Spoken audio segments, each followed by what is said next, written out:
Il y a une ambiguïté dans le langage quand on dit avant. Parce que avant, c'est ce qui était avant, mais quand on dit en avant, c'est ce qui vient après.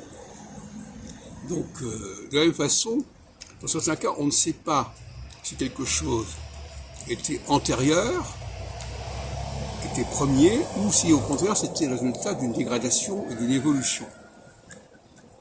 Dans le cas du langage, est-ce que la forme en L précède la forme en U, comme par exemple caldo en italien et chaud en français,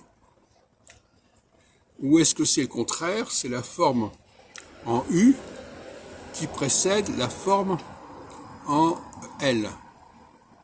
Est-ce que c'est cheval qui précède chevaux, ou est-ce que c'est chevaux qui précède cheval, etc., etc.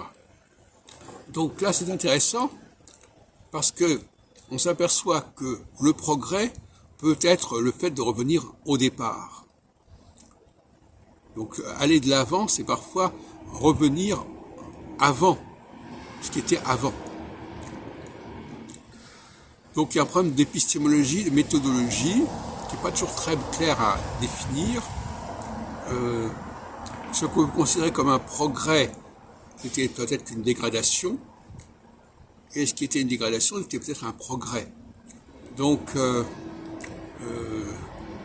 mot progrès est un mot lui-même très ambigu, parce qu'il peut aussi indiquer quelque chose qui s'est dégradé, ou quelque chose qui revient à sa pureté initiale.